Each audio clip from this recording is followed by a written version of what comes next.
Hello and welcome to another episode of All Politics is Local. I'm your host, John Tian. All Politics is Local is a production of the Greater Blackstone Valley Democrats. For more information about the Greater Blackstone Valley Dems, feel free to visit our website at www.gbvdems.org. We have yet another great show planned for you tonight. This show will be airing late in October and will likely go right up until Election Day. And in honor of that, we have State Senator Richard Moore with me on the show tonight. Senator Moore, thank you so much for being here tonight and taking some time out of the campaign trail to come on All Politics is Local. It's great to have you here. Good to be with you. Okay, so let's go right into things. You're obviously running for re-election. Do you have a website and Facebook and that kind of stuff where people can find out more about your campaign? I do. It's www.moreforsenate.com. And all of the information on the social media is on the website. Okay, so Facebook, Twitter handle, all that stuff they LinkedIn. can find. Yeah, LinkedIn, everything. Okay, yes. Great. Actually, I should friend you on LinkedIn. I think I've friended you everywhere else, but I'll have to friend you on LinkedIn. Okay. So let's dive right in. Tell us, why are you running for yet another term? You've been in the state senate for quite a while. That's one of the criticisms we sometimes hear from the other side of the aisle. Why are you running for another term? Well, for several reasons, really. First off, I got into politics a few years ago because I really like to help people, and having a position like senator is an opportunity, really, to do that, to help individuals, to help families, to help communities. And throughout my time in public life, whether it was in the House of Representatives or even before that as a Hopedale Selectman, and now for the last 19 years as the state senator for this area, it's given me the opportunity to really reach out. And when people contact me, and I'm really just about everywhere in the district, I'm pretty involved in community activities, community events. We hold district office hours. I hold coffee hours in a number of the coffee shops around the district. My point is to be available so that people don't feel awkward about approaching me to talk about some concern they have, if they're an issue they're concerned about, or if they have a personal problem with the state government, or sometimes it's even with the federal government, we're able to make the connection for them. Mm-hmm.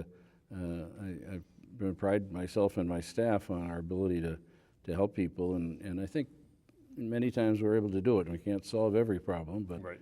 And some are beyond the legislature's ability or even the state's ability to address. But we try to be honest with people about that and let them know that we may or may not be able to help at certain levels, because when I'm not a lawyer, and so I can't solve their legal problems necessarily, unless it's to change a state law or repeal one or whatever it may be.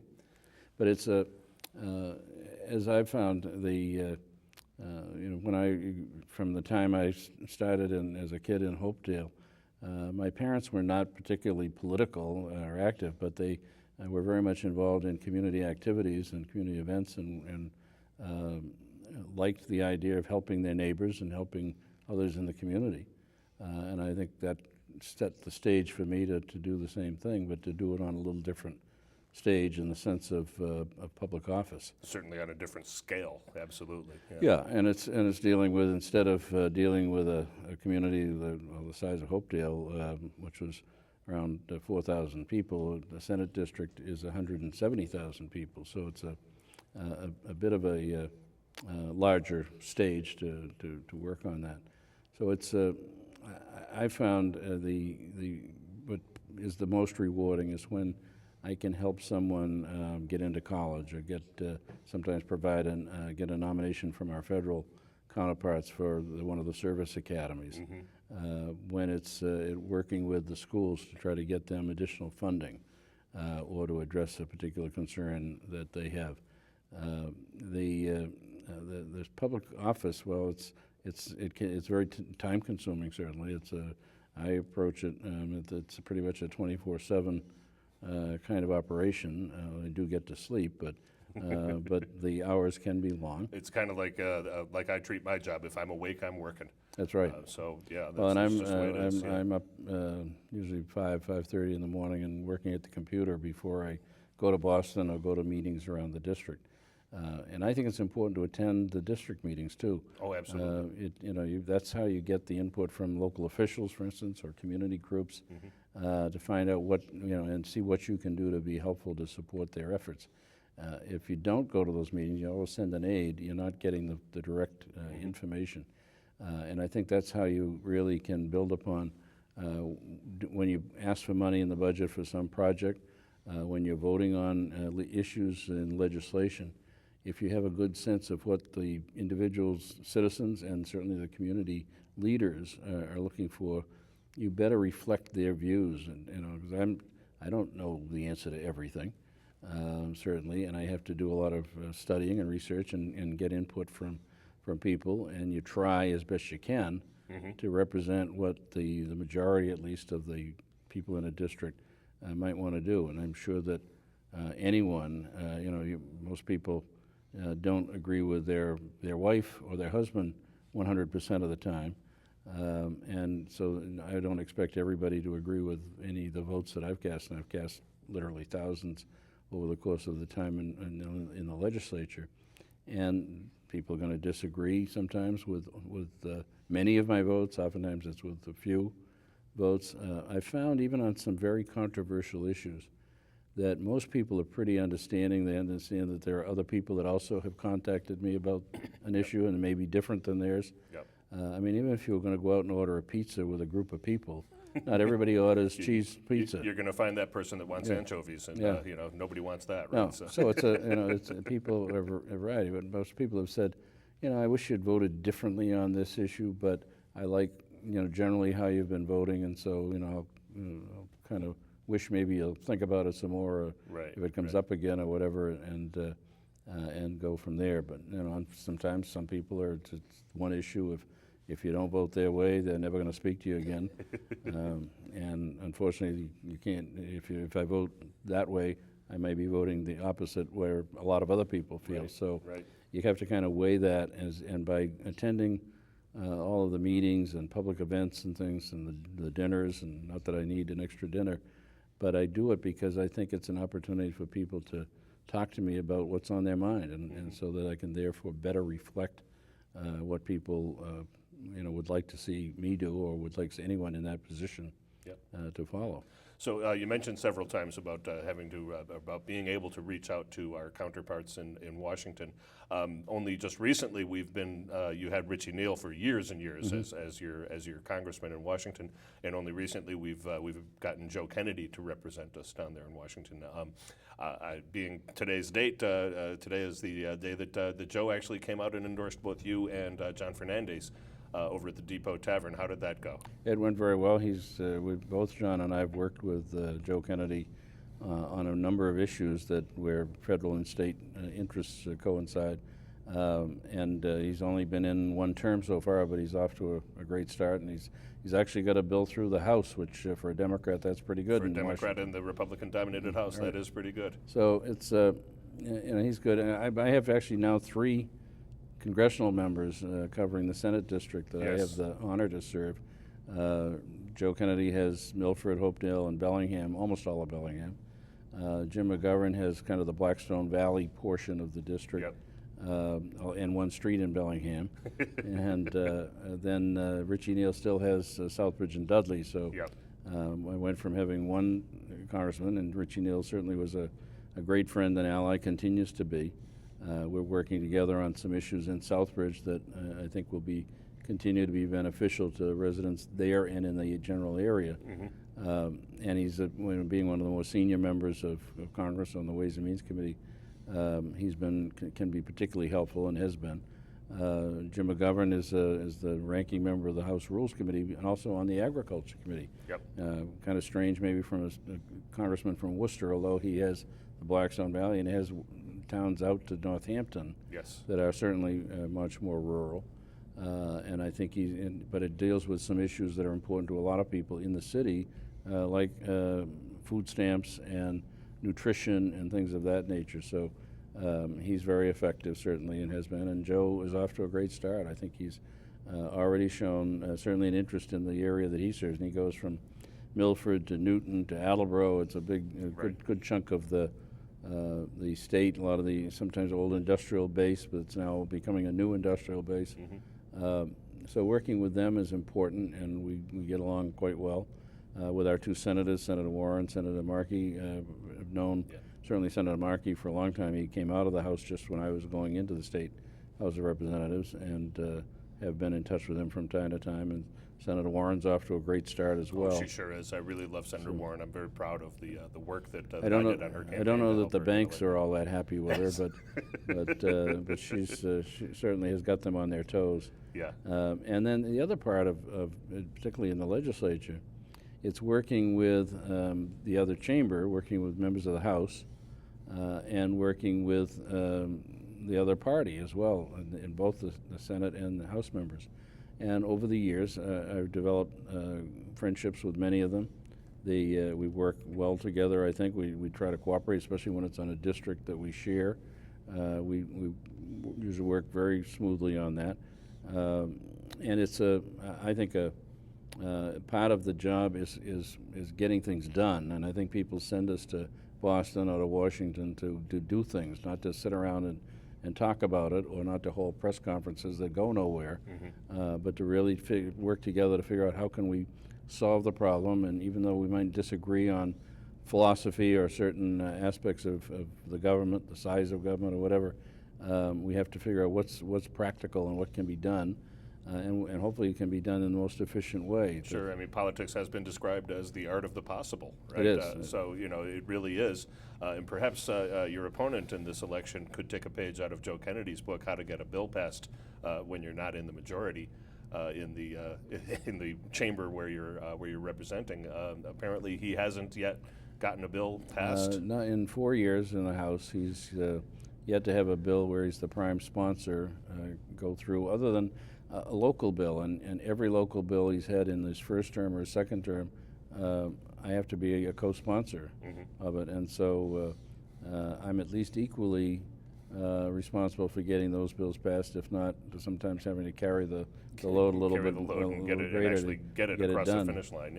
And I have called House members and House leadership to get things moving if it's a critical local bill that seems to be stuck in the House, whether it's in his district or the other districts that we represent. In the Milford area, John Fernandez, who's of my same party, we've worked, I think, very well together as a team, and on more than just local issues. But the other representatives who currently are all in the Republican Party, I've worked with. Certainly George Peterson from Grafton, who was been the assistant minority leader, is actually a very good friend personally, and we work very well together.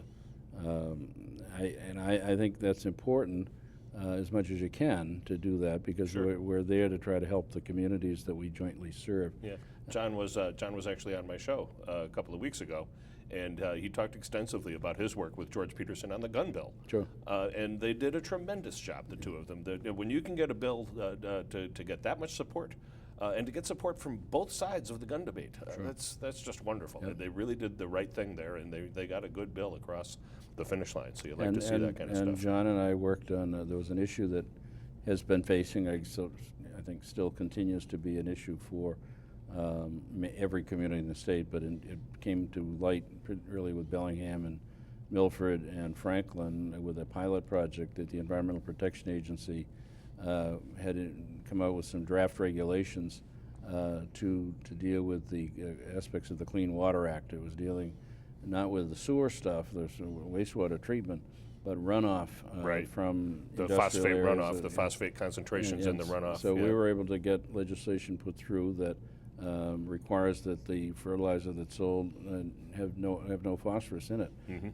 It was not a real, as it turns out, it was not a real imposition on industry, because the Scott Company, which does probably 70% of the fertilizer in business, was in the process of moving to a phosphorus-free product anyway, and so it just made sure that everybody was on the same page. As a result, the two of us, John Fernandez and I, were given a legislative leadership award by the Environmental Protection Agency for getting it done. That's it great. Reduces the cost of those regulations at least 30%, and perhaps more. So that the compliance will be more affordable. I'm still concerned that we're not quite where I'd like to see us be. Sure, 70% of all that money is still a big pile of money. Yeah, and so, it's it's ultimately one that, they were looking at how can Milford and Bellingham particularly address it, but it's going to be, whatever is done there will set a stage for communities not only through the length of the Charles River, but in other areas as well. other riverheads, et cetera. Yeah, so that's I wonderful. think it's where we can do it. I think it's we look at everybody wants clean water, and I suppose at some point we'd like to see the Charles River fishable and swimmable, and I don't know if it'll be drinkable without treatment, but those kind of things happen. But it didn't get polluted overnight or in 1 year or 2 years. And cleaning it up isn't going to be done in 1 or 2 years, especially in a developed part of the state. Sure. So what we're trying to do, and I think John's philosophy and mine, is to use some common sense and try to reach the goal, but reach it as efficiently as you can without imposing new burdens on businesses or on individual residences or communities. Or on the towns or anything along those lines, yeah. So your opponent, he says he stands for change. Is he borrowing a page from Barack Obama? Well, I don't know. Maybe they're connected in some way.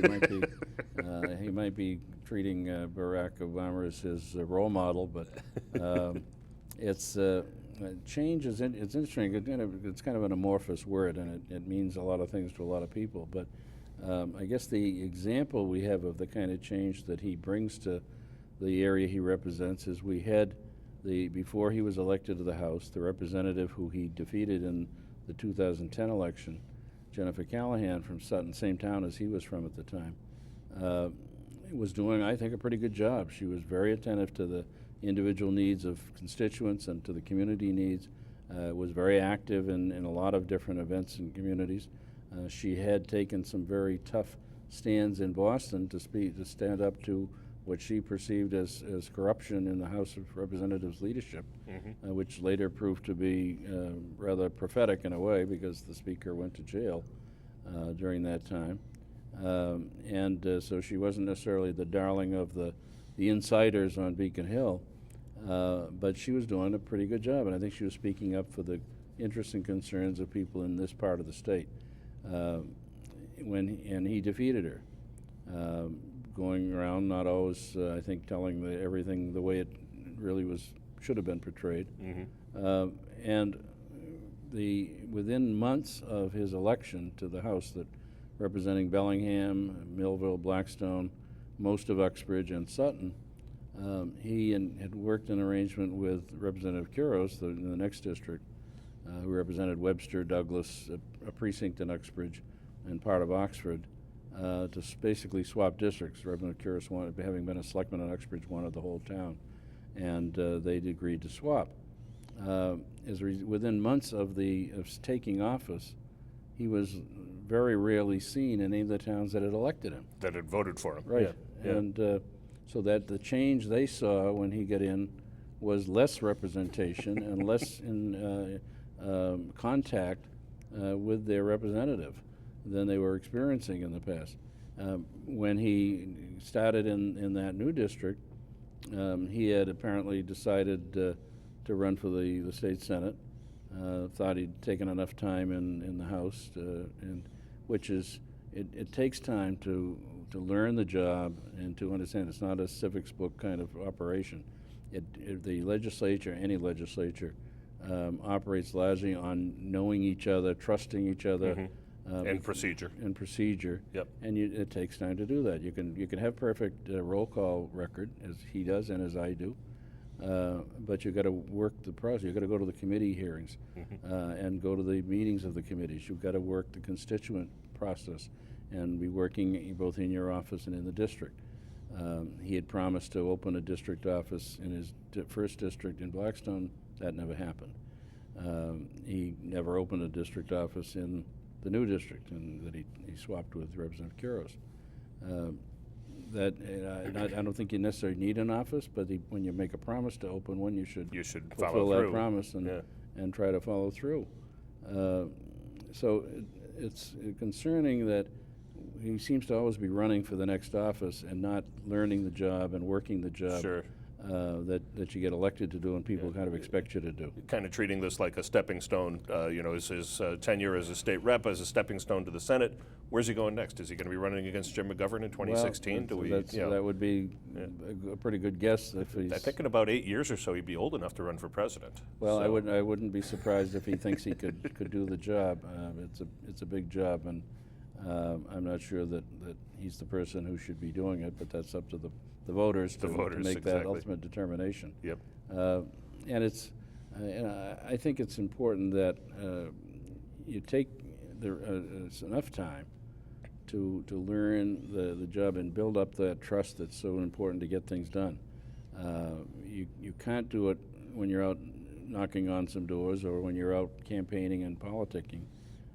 You don't get anything accomplished by holding a press conference on something and then not following through. Mm-hmm. You don't get the job done by offering a resolution that doesn't go anywhere, but you only offer it to get some camera time or some to score some points. I'm certainly not shy about trying to get into the paper, but I do it because I'm trying to inform people about what I'm going to do and then what I've done. And I think, and I get feedback. I do a column periodically, usually about every couple of weeks, that's run in most of the local papers, a kind of an op-ed sort of thing. And I hear from a lot of people that they feel it's very informative and it's very helpful. Mm-hmm. I don't do it just at election time. I do it throughout the term. We do kind of report cards to the voters from time to time, put it on our website. And if I had the money, I'd mail it to every household, but that's kind of expensive to do. Sure. So we try to make it available through the local media. Mm-hmm. And I'm on some of the local radio stations kind of reviewing that. Mm-hmm. So I think that's one way. The other thing that we've just done in this fall a couple of times is have what's called a telephone town meeting, where you notify people by phone that, of course, if they get a recording, we tell them, well, I called you because we're holding this meeting and we're hoping you'd be around to if you're interested, to be part of it. And people get a chance to go on to it's actually a live discussion with me. Mm-hmm. I talked with a moderator about some particular issue, like reporting on what went on this past term, and what was accomplished and what's still yet to be done. And people get a chance to talk to people where they call in with a question that gets put in the queue, and we try to get to as many of those questions as we can. Mm-hmm. And then there's follow-up to the people who call in. So I think it's another way to reach out, because you can technically cover the whole district, and anyone sure. Throughout the district can be part of that and get their question in. If questions don't get answered online or on air, we have the question in the queue, so we can respond in writing, or the office staff can call the individual and say, what did you mean by it, or what do you need, what are you looking for? Right. Do you need something else, or do you need something more? So we're kind of using technology to help reach out. Sure. Of course, we do it, as we mentioned earlier, the social media. There's a way to do it. So it's really looking at every possible way to, where do people get their information, or what do they listen to, what do they get, and how do we get into that process, that discussion, so that we can really know what people want to have happen, and then try to be as responsive and reflective as that might need to be. Okay, so it's a kind of a nice segue, I think, into your record of accomplishment. The last time I had you on the show, I think it was last February. Yep. We were talking about what you had done the prior year. How's your record stacking up this year? Well, I think I've done quite a bit for the projects that the district said they wanted and needed. Start with a few. We've had Milford, for instance, the town officials largely through, I think it's been the theme of Dino Di Bartolome, one of the selectmen in Milford, for a number of years, perhaps since he got in, when people in the kind of the plains section of Milford complained about the algae blooms and what's known as Milford Pond. It's really part of the Charles River, mm-hmm. But it's an area that had kind of eutrophied, that had overgrown over the years. Again, that's related to phosphates, right? I mean, isn't it is. That's part of it. Yeah. And a lot of the Milford residents that have been in town for most of their lives told about how it used to be a place for swimming and for boating and mm-hmm. and use a nice recreational facility, but it kind of turned into a bit more of a swamp than a pond. Initially they went to Congressman Neal, who got the Corps of Engineers involved, and did a study and figured out how much federal money can be put into it. The town had already stepped up to the plate. The town meeting had voted about $1 million toward the project. Yep. I think overall it's about a $5 million project. Yeah, I think I was part of that vote. Yep. And the state had yet to participate, and I was able to work with the administration, actually, the Patrick administration, to get a grant from Environmental Affairs of $250,000 to be a partner in the project with the town and with the federal government. So that's a problem that had been existing for a long time, which we now are bringing to conclusion. The project is getting underway, and within about a year, it'll be cleaned up. It'll become an asset to the neighborhood, if not, Sure. and certainly to the community. Sure, to be recreational area again, and all the nice Well, uses that we can and have. it helps the flow as it goes down the Charles River, so it ultimately benefits many other communities.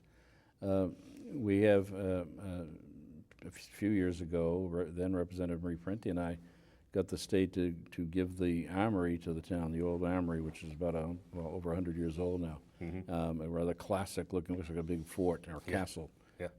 And the town has used it very effectively as a youth center for a lot of the young people who might not have especially in the wintertime, might not have other ways for recreation or even to places to do their homework and things like that.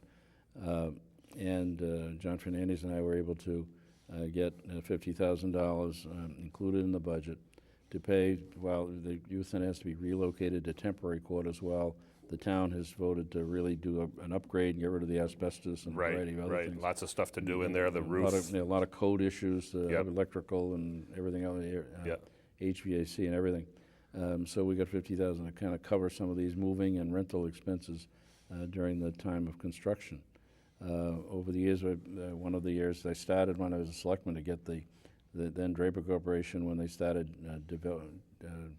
devolving their properties to donate to the town what's known as the Little Red Shop, one of the original buildings of the factory. Yep. And during the years, I was able to get through the budget money for the town to upgrade it, to paint it, to do all the things that needed to preserve it. And the town has used it very effectively, and it's a great little museum. We've done things like providing the Oakdale Pond was draining at one time. We had some money to help them to plug the hole so that it didn't become a big barren swamp, and things of that nature that you can step in and do it. In Mendon, I was able to help with some issues over the years to make sure that Lake Nipmuc was able to have the inflow was running smoothly, and actually I got the state to buy what is now some of their baseball fields and tennis courts that would have been a housing development. Oh, really? And out in the other end of the district, the town and the Hubbard Hospital, which is a portion of Harrington Hospital out of Southbridge now, had expressed a desire to upgrade their emergency department, which was really kind of a 1950s model. They had good staff and a good emergency docs, but they were working under conditions with not a lot of privacy and not really the best of facilities and equipment. Fortunately, they had a very generous benefactor who had offered to match up to $4 million of the cost. The total cost is about $8 million, and I was able to get $1.5 million, which then was matched, so $3 million. That's terrific. To make a big dent in it, and we've had the ribbon cutting for that new emergency department. It'll be fully operational in December. Great. And it will be actually literally saving lives. One of the things that happened a couple of years ago, one a real tragedy and one that a potential tragedy, and that was a young man, 16-year-old Michael Elsesser from Sutton, who was playing football in the high school, and he got tackled really hard, and it caused his heart to stop. And they tried to resuscitate him, but they didn't have the AEDs, the automatic external defibrillator, to shock the heart back into rhythm, and the young man passed away. A month later, this was in the end of 2010, that was December of 2010, another young man from Millville who was playing hockey for Milford was hit in the chest with a puck over in Marlboro. And fortunately there, the trainer who was there had an AED, a defibrillator, and was able to revive the kid. And he's still alive today to tell the story. Tell the story. Although he's chosen to go to soccer rather than hockey, to a little safer, I guess. The ball's not quite as hard as a puck, right? Yeah, you can still get concussions, but it's at least overall a little safer. And so that demonstrated the importance of having those AEDs more available. Right. So I went to our budget folks and said we should put some money in to have a matching grant program so that school districts or municipal fire departments, police departments, or EMTs could get access to these very life-saving pieces of equipment. We were able to come up with, I asked for $500,000. They said, well, it's a new program, we'll give you $250,000. And we did, and many of the communities in our area took advantage of that program and purchased these devices. As it turns out, the $500,000 was really the better number because we've got a waiting list now. Sure. For the other $250,000. Well, in your next term, we can get that. We can get that other $250,000. I'm still pushing it in this term too, because we might do a supplemental budget before the end of the year. Oh, good. We can try to slip it into that if possible. Let's see what we can do. But certainly in the next term. And those are things. I mean, rarely do the things that a legislator does save lives. It's not that dramatic. But when you're able to do something like an upgraded emergency department or AEDs for schools and meeting places, those ultimately are going to save some lives. And I think that's great that we can do that. Yep. But it's we've done in Douglas. They've been having a problem with mostly people from Rhode Island Rhode Island had raised their fees for using the beaches and the parks. Massachusetts had not, and had very low fees. And so they started overwhelming the Wallem Lake and Douglas Forest. Okay. And I actually, and it's almost unbelievable, but when they couldn't get into the park, if people that lived on the street weren't home, they would go and take advantage of their swimming pool or setting up a cooking stove in somebody's driveway, stuff that I wouldn't even think of doing. Wow. Waiting for that. And so we worked with the town and with the DCR, the Department of Conservation and Recreation, to get the state to increase the out-of-state fee usage. And I think it still needs to go up a little higher than it is, but it has had some impact.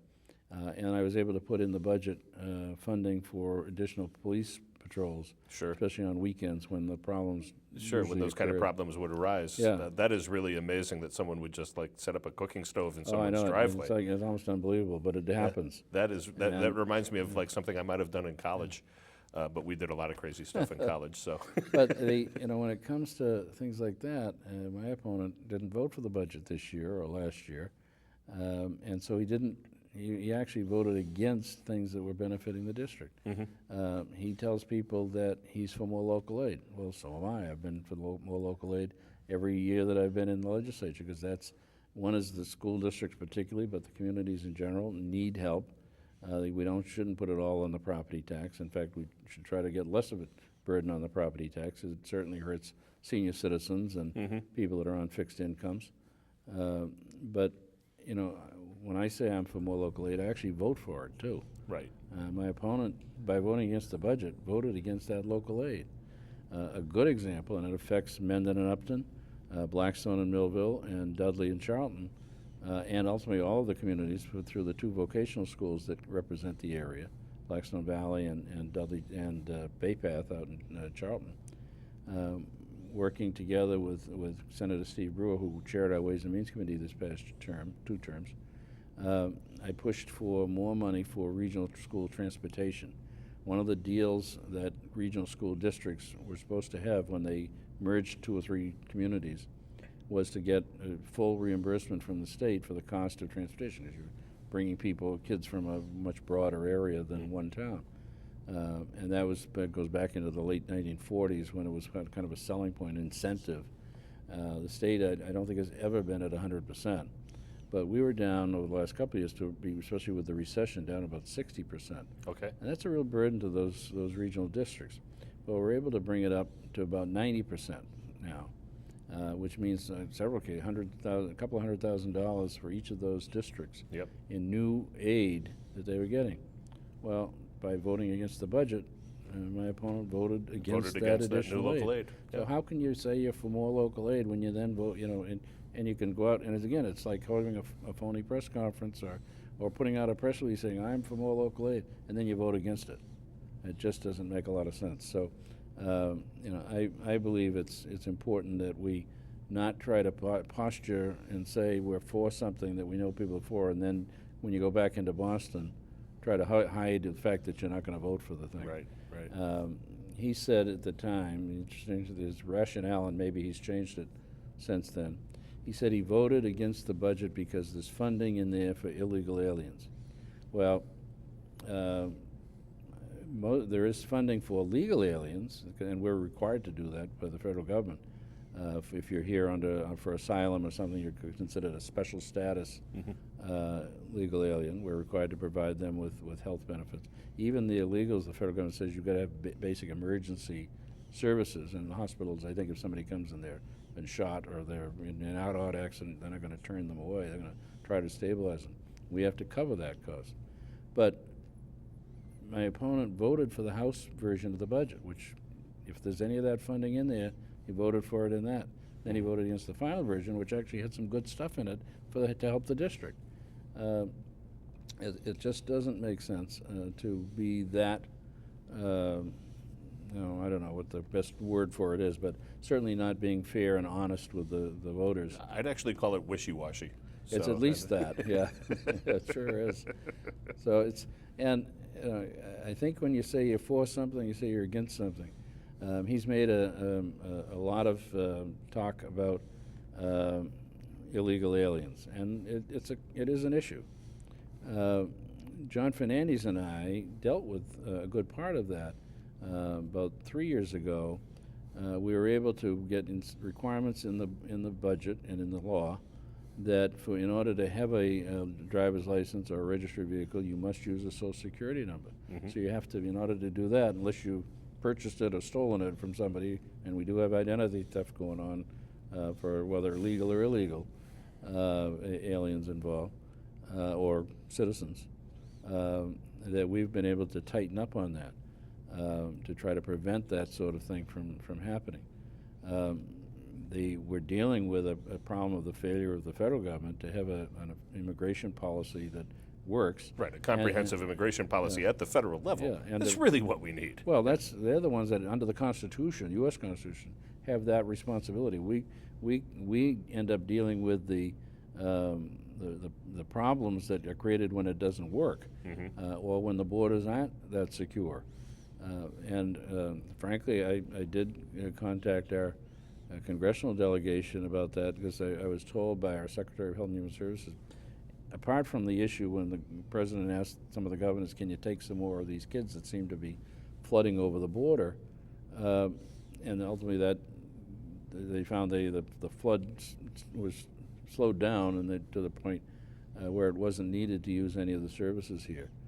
But the secretary told me there were about 737 unaccompanied children who were here before that whole incident happened. And it seems to me that if the federal government, which they do, pay for illegal immigrants who come across the border while they are awaiting determination of what their status is, and they do, why shouldn't they pay for that when they're awaiting their hearing and they're in the community with a relative or some family that they've been able to be connected to, and pay for the cost, because they're still going to go to school, and that's actually costs about $13,000 a year right now for a kid to be educated in class. Well, why couldn't the federal government? I know they don't have a lot of money, but they can print it. Right. Why can't they help us out? Unlike the states, we can't print money here in the states, but boy, they can print it in Washington. With the state and local government. And my opponent went on the radio around that time and said he tried to offer this resolution against the governor's policy because he was concerned that the former National Guard headquarters in Milford would be used to house illegal alien kids. Well, that's nonsense. I mean, first off, if they were going to do it, the governor would be contacting me and John Fernandez as the representatives of the community that they were looking at. And we would have the opportunity to say that that's not a good idea. But the facility that's there is not residential type facility. It's not Right. like some of the bases where there are barracks and, and bunk dormitories beds and things where they were thinking of using. And I think he did it simply to raise the alarm of local residents who legitimately are concerned about the impact of illegal aliens in the community. We've had some tragic circumstances occur. Sure. With people who got killed in vehicle homicide. And so obviously the community's concerned and worried about it. But that was needlessly pandering and needlessly alarming people when it wasn't going to happen. And they're talking about a small number of acres where that land is versus hundreds of, actually thousands of acres where the two camps were that were being talked about. And so just irresponsible to try to raise that kind of a concern. Before we go much farther, let's remind my viewers where we can learn more about your campaign. It's electsenatormoore.com. No, it's www.mooreforsenate.com. Mooreforsenate.com. Good. I'm glad you're here because obviously you I know don't it better want you to than send I. them the wrong website. But it's and we're certainly help if people want to get involved in supporting me in a campaign. We're welcome to anybody that wants to be helpful and supportive. It's I think it's a serious issue, a serious race that we're involved in. Now, last night I was at a campaign meeting where Sean Riley and you and Jason, I'm sorry, his last name escapes me, but people were talking about how we're going to be working to get out the vote, et cetera.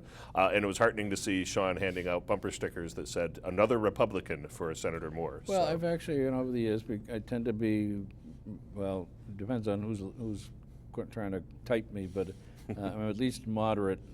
If some friends in the Democratic Party might think I'm very conservative, some conservatives may think I'm more, well, I don't think anybody's legitimately ever called me liberal in the sense of the ultra-liberal sort of thing, but it's, people who have a number of Republicans now, this year, and in the past, have supported me, and I've had, I don't know how many people have come up to me over the years, especially in 2010 where we had a lot of changes in representation around here, said that I was the only Democrat they voted for.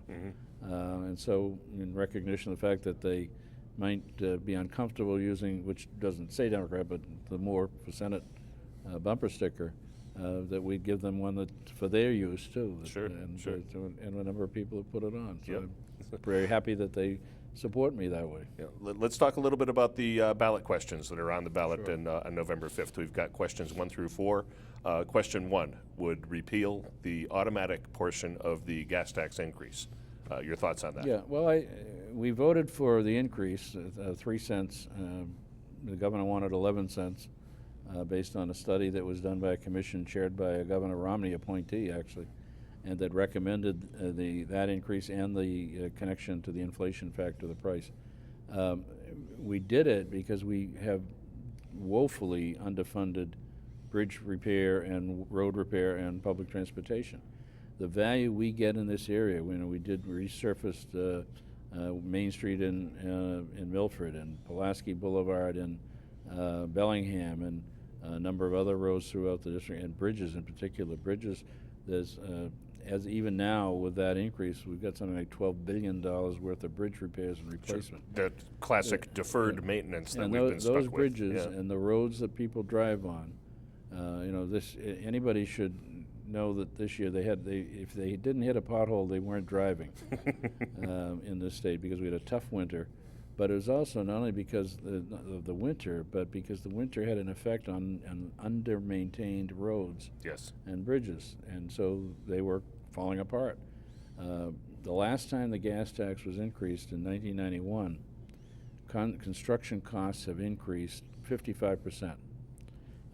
Steel has gone up that you need in the bridges. China's buying up most of the steel that's being made, so the cost of steel has gone up. Everybody knows the cost of oil has gone up, largely because we just only recently now are doing more domestic production of oil than importing oil. And that cost of that has gone up. Cost of labor has gone up in the course of time. So that cost is going to continue to go up and very much related to the inflation of the economy. So that recommendation was there. Now, people may vote to repeal that section. If they do, we have to honor that vote. But it'll mean that we will not be able to do as much repairs or as quickly without thinking about gas tax again. Yep. And certainly from a monetary, just from a purely monetary perspective, that increase, that annual increase that can happen under this bill, wouldn't amount to much more than $10 or $20 a year. It's a small amount, and most experts, including the Tax Foundation in Washington, which is a nonpartisan group, say it's really a user fee. If you don't drive, and you're not going to pay that tax. Right, right. It's not a tax that's on everyone. We shouldn't be paying for roads and bridges out of the general fund. Right. Because it's not fair to the people who don't drive. And this money doesn't go into the general fund; it goes to the Transportation Trust Fund. It goes to the Transportation Fund, Trust Fund, and it's earmarked for that. It changes a policy that started, I believe, in the Romney administration, where we were paying a significant, about $250 million salaries out of bond proceeds, and that's not really the way you should use bond proceeds. So we, over the last year and this year, will be funding those salaries to the degree they're still needed through the budget rather than through with the gas tax money, rather than through bond proceeds. That frees up more bond money to actually do the what work. bonds are for. So infrastructure. We changed it, in addition to the changes with the gas tax. We directed that your sales tax for the purchase of vehicles, which was going to the general fund, would go into the Transportation Trust Fund. Okay. The fees from the registry go into that fund as well. So it's things that are related in any way to transportation will be going into the Transportation Trust Fund. So the other thing that towns have complained about, the legislature voted for $300 million a year to go to Chapter 90, which is local road assistance. The state helps the communities improve their roads, particularly roads that connect one town with another. The governor withheld, as is legally he can do, $100 million of that $200 million in the last 2 years. And people complain, well, we need the money. They could prove they needed it for the local roads. But he's not done it because he was concerned that if the question passes dealing with the where's that money going to come money from? isn't, there's not going to be the money to support that, and so we'd have to end up cutting it again. And even the $200 million is an increase over what has been routinely provided the communities up to the last few years. So it's, but it's still, the communities are way behind in some of their road repairs as well. Okay. And that needed to be done. But I think people need to look at what we get from that money, that the roads and bridges, to have them safe, right, so that we're, people. So they're not falling down while you're They're not, driving at least on they're them. not the cause of it. Sometimes if we speed or we do other things that we, text or stuff, or doing anything that interferes with driving, there are accidents. But we don't need the roads and the bridges to be the cause of that. It also, to have good roads and bridges, means that you don't have to divert trucks around bridges that are substandard and can't hold the weight. So it cuts down getting product to market or parts to the manufacturer. It helps us be able to get to work more smoothly than we might otherwise do. And again, if it's $10 or $20 a year, what's your time worth? Right. Well, when you're delayed in traffic, it's an awful lot of time. And what hasn't increased in the past 20 years in cost, unfortunately. Right. And so we either need to be responsible and pay our bills, or we're going to have less and less repairs that are going to mean accidents and going to mean unsafe roads and uneconomical roads. Yeah. Business community wants that, and it's also, if you look at the folks who are not in favor of that article, and those that are in favor are largely, it's been a petition drive led by the Republican Party as a political issue. But the folks that are opposed to it are the environmental organizations, which understand the greater consumption of fuel and carbon into the atmosphere is not a good thing. The American Automobile Association, which represents drivers and is concerned about roads. Obviously, construction businesses, because they want to continue to keep working. Yep. So it is an economic issue too. So I would say it's a public safety and it's an economic issue. And if we choose not to adequately fund it, we're going to lose the value of those projects, and we're going to lose some jobs. One of the things that I did, people sometimes compare my record with my opponent's record. He's been in the House for 2 years. I've been in the legislature for a long time in the House and the Senate, and I'm in leadership in the Senate. I'm the Senate President Pro Tem, depending on how you count it, the second or third most influential position in the Senate. I've got there because I work with people and I play nice and get things done. Yet, so I say, okay, if you think it's unfair given that I've been there for a while, I have plenty of experience and I've got a leadership position, compare my first 4 years in the House with his first 4 years in the House. Well, he has yet to get a bill of any substance passed, we mentioned earlier, other than a local bill that I'm the co-sponsor of. It hasn't, let alone even getting it out of committee in most cases. And it's not because he's a Republican, it's because he doesn't understand the system. Republican members, there are some very productive Republican members. Vinnie DiMacedo from Plymouth, for instance, who I think will probably be a good chance that he'll be joining the Senate next year because Senator Murray, the Senate President, didn't seek re-election and he's in that district. He's gotten a lot done as an individual member. George Peterson from Grafton's gotten a lot done because he understands the system he works. Even though he's up there hammering away against certain policies, he still understands how you've got to get projects done in the district and get bills passed. So it's not the fact that that my opponent's in the minority party so much as he doesn't understand and work the system to get things for his district or to get bills that passed that are important. From what I understand, he doesn't even understand his own party. Well, he's done things like opposed his leadership, and so the leadership says, "Well, okay, let's have a caucus and talk about it." He doesn't even show up for the caucus. Yeah, that's I think if you say you're for change, you ought to stand up for change, even within your own party as well as in the state as a whole. And if when the opportunities are, even if the votes are such that you're going to lose, you should have enough courage to stand up and vote and show up at the vote and vote for it. It's just beyond my understanding of why you argue to replace your leader and then you don't show up for the vote. Yeah. That's kind of disingenuous. Yeah. So we are actually running really close on time. We're down to about 5 minutes, 5.5 minutes. We have 3 other ballot questions. Let's move on to question 2, bottle bill. Bottle bill. The Senate has voted to expand the bottle bill to take bottled water and fruit juices and things that aren't currently part of it. And so I support it. I think it's good for the environment. I think it's good for business. And we ought to pass it. I hope people vote for it. So it'll finally become law. Question 3. Question 3, casinos. Something Casinos, very near and dear to my heart. Yeah. You know that. And I think the polling that's been done, that was done before the legislation was even passed and more recently, have suggested that the public as a whole is supportive of the concept of casinos. The location is a concern. And we specifically designed in the law the ability of a community to say no. And Milford said no. So that's end of story as far as that's concerned. The people may vote to repeal that. I'm not sure they will, but who knows? It depends on who comes out to vote, I guess, for the most part. Right.